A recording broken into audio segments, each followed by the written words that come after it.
नमस्कार. मी अनंत मराठे, ज्योतिर्भास्कर आणि वास्तुविशारद.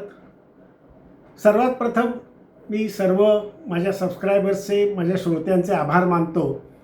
ते एवढ्याच करता की गेल्या 8-10 दिवसापूर्वी मी पश्चिम बंगालमधील निवडणुकांवरती एक व्हिडिओ बनवला होता, ज्यात मी सांगितलं होतं की ममता बॅनर्जींची कुंडली आणि 4 मेची गोचर कुंडली याच्यावरनं भारतीय जनता पार्टीचा विजय होणार आहे आणि ममता बॅनर्जींचा पराभव होणार आहे. आणि त्याप्रमाणे घडलं. त्यामुळे बऱ्याच सबस्क्रायबर्सनी आणि बऱ्याच श्रोत्यांनी माझं अभिनंदन केलं आहे, त्याबद्दल धन्यवाद. आज आपला हा जो नवीन व्हिडिओ मी घेऊन येतो आहे तो त्याचं आपण जर का शीर्षक बघितलं तर अधिक मास आणि उपासना असा त्याचा विषय आहे. मंडळी, अधिक मास म्हणजे सर्वांना माहिती आहे, दर 3 वर्षांनी जो एक महिना येतो की ज्या महिन्याला नाव नसतं, असा तो अधिक मास. आता हा अधिक मास का तयार होतो याचं थोडंसं खगोलीय कारण असं आहे की आपण जर बघितलं तर आपल्याकडे 2 प्रकारचे महिने असतात. एक मराठी महिने म्हणजे ज्याला आपण चंद्रमास म्हणतो, म्हणजे चैत्र, वैश्य, ज्येष्ठ, आषाढ वगैरे वगैरे.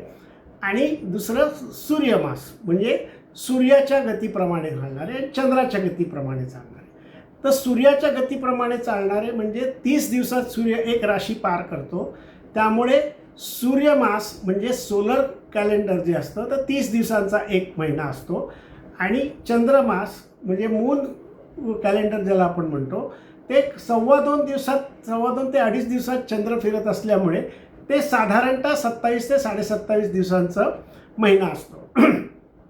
तर अशा प्रकारे आपण बघितलं तर दर वर्षाला हा जो त्यामधला जो फरक आहे तो साधारणतः 10.5 ते 11 दिवसांचा असतो. त्यामुळे दरवर्षी 11 दिवसांच्या फरकाने चंद्रमास आणि सूर्यमास यांच्यामध्ये फरक पडत जातो आणि चंद्रमास हा मागे पडत जातो.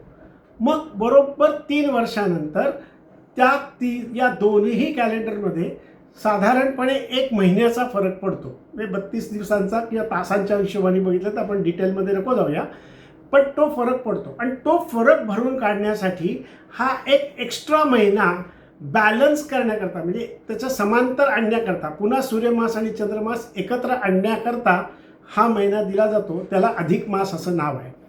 पौराणिक कथा अशी आहे की ज्यावेळेला अधिक मासाचं हे ठरलं त्यावेळेला त्याला नाव नसल्यामुळे काही लोक त्याला धोंडा मास असं पण म्हणायला लागले. त्यामुळे तो महिना श्री विष्णूंकडे गेला आणि त्यांनी त्यांना सांगितलं की अहो, मला असं धोंडा मास म्हणतायत, तर मला काहीतरी चांगलं नाव द्या. कारण प्रत्येकाला बाकीच्या महिन्याला नाव आहे, चैत्र, वैशाख, ज्येष्ठ, आषाढ वगैरे वगैरे. त्यावेळेला श्री विष्णूंनी त्याला प्रसन्न होऊन सांगितलं की तू काळजी करू नकोस, तू अधिक मास म्हणून जसा असशील तसंच त्याला पुरुषोत्तम, हे माझंच नाव मी त्याला देतो आणि पुरुषोत्तम मास म्हणून तुला या महिन्याला ओळखलं जाईल. आणि या महिन्यात पुरुषोत्तम म्हणजे माझी विष्णूची उपासना जे जे करतील त्या लोकांना चांगल्या प्रकारची उपासनेची फळं मिळतील. म्हणजे आपल्याकडे अधिक मासात केलेल्या उपासनेला अधिकस्य अधिकम फलम असं म्हटलं जातं.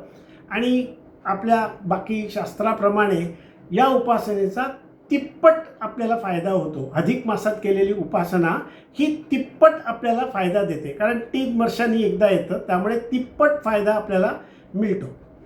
आता या अधिक महिन्यामध्ये उपासना म्हणजे अधिक महिना सुरू कधी होतो आहे तर 17 मे रोजी अधिक महिना सुरू होतो आहे आणि 15 जूनपर्यंत हा अधिक महिना आहे. आणि हा ज्येष्ठ अधिक असं आपल्याला म्हटलं तरी चालेल, कारण ज्येष्ठ महिन्याच्या आधी आला आहे. त्यामुळे ज्येष्ठ अधिक, ज्येष्ठ महिन्याच्या बरोबर हा महिना आल्यामुळे ज्येष्ठ अधिक असं त्याचं नामकरण झालेलं आहे. त्यानंतर ऑफकोर्स आषाढ महिना आहे ना, ज्येष्ठ, आषाढ वगैरे वगैरे. तर हा जो ज्येष्ठ मास, ज्येष्ठ ज्याला आपण म्हणतो अधिक मास आहे, या मासामध्ये जर आपण उपासना केली, मी त्याला मलमास पण म्हणतात, पुरुषोत्तम मास पण म्हणतात आणि अधिक मास पण म्हणतात, ते या काळात केलेल्या उपासनेचं तिप्पट फळ मिळतं. मग आता या काळात उपासना काय करायची असा बऱ्याच लोकांचा प्रश्न असतो. तर हा पुरुषोत्तम म्हणजे विष्णूचा मास असल्यामुळे या अधिक मासाची एक पोथी मिळते. अधिक मासाची कथा म्हणून जी आहे, पुरुषोत्तम मास महात्म्य असा एक वेगळा ग्रंथ आहे, याचंही वाचन करू शकता. किंवा हा विष्णूचा महिना असल्यामुळे विष्णू पुराण पण वाचू शकता. किंवा हा भागवत म्हणजे श्रीकृष्णावरती लिहिलेला नाथांनी एकनाथी भागवत हाही ग्रंथ वाचू शकता, किंवा सगळ्यात महत्त्वाचं म्हणजे भगवद्गीता, जो आपल्याकडे अतिशय पवित्र मानला गेलेला ग्रंथ आहे, तो हा भगवद्गीताही वाचू शकता. अर्थात ही माझ्याकडे भगवद्गीता ही वेगळी आहे, तुमच्याकडे जी भगवद्गीता असेल ती आणि त्याच्या अर्थासकट वाचा, म्हणजे तुम्हाला भगवद्गीतेचा जो उपदेश आहे तो चांगल्या प्रकाराने कळेल. एवढंही सगळं झालं नाही तर साधा मंत्र म्हणा की जो वासुदेवाचा आहे, श्रीकृष्णाचा आहे, श्री विष्णूचा आहे. ओम नमो भगवते वासुदेवाय. यापैकी कोणती उपासना सुचिरभूत होऊन शास्त्रोक्त पद्धतीने तुम्ही एक अधिष्ठान ठेवा आणि सांगा की आपल्या जेवढा वेळ असेल त्या वेळेप्रमाणे आपण आपल्या कुवतीप्रमाणे आपण ही उपासना करायची आहे आणि केल्यानंतर ती सातत्याने करायचं आहे, खंड पडून द्यायचा नाही आहे महिन्याभरामध्ये. त्यामुळे ती तशी उपासना तुम्ही करायची आहे. संकल्प सोडायचा आहे की मी माझ्या ताकदीप्रमाणे मी एवढी एवढी उपासना करणार आहे. ह्या उपासनेची गरज काय आहे?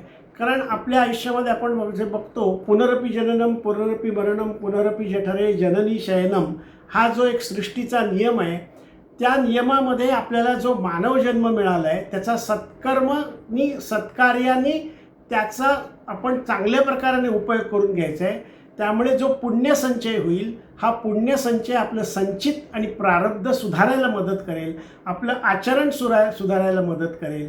कारण बाकीच्या ज्या भौतिक गोष्टी आहेत त्या आपल्या गाडी, कार, बंगला जे काय असेल ते आपण सगळे इथेच ठेवून जाणार आहोत, परंतु आपण जाताना प्रत्येकाला आपल्याबरोबर काय शिजोरी न्यायचं आहे, तर आपला आत्मा, आपलं मन आणि आपली उपासना.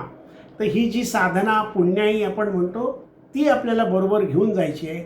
त्यामुळे ही शिजोरी 3 पट वाढवण्याची संधी ज्याला आपण म्हणतो ती आपल्याला इथे मिळते आहे आणि ती संधीचा आपण चांगल्या प्रकाराने उपयोग करून घ्या. म्हणजे आपल्याला वर्षभरामध्ये आपल्याला वेळ मिळत नाही, त्यामुळे या महिन्यामध्ये वेळ काढून ही उपासना करा. या पर्वणी, याला आपण जी पर्वणी म्हणतो, त्या पर्वणीचा चांगला फायदा घ्या. उत्तम प्रकाराने अशा प्रकारची कोणतीही उपासना करा. तो ओम नमो भगवते वासुदेवाय हा मंत्र 11 वेळा म्हणा, 21 वेळा म्हणा, 51 वेळा म्हणा, 101 वेळा म्हणा, 108 वेळा म्हणा, तुम्हाला ज्या पद्धतीने म्हणता येईल त्याप्रमाणे म्हणा, परंतु काहीतरी उपासना करून पुण्यसंचय करा. एवढीच मी कर जोडून आपल्या सर्वांना विनंती करतो आहे. धन्यवाद. आपल्याला हा व्हिडिओ आवडला असेल तर शेअर करा. अनंत मराठे माझा मोबाईल नंबर आहे 9821544563. धन्यवाद.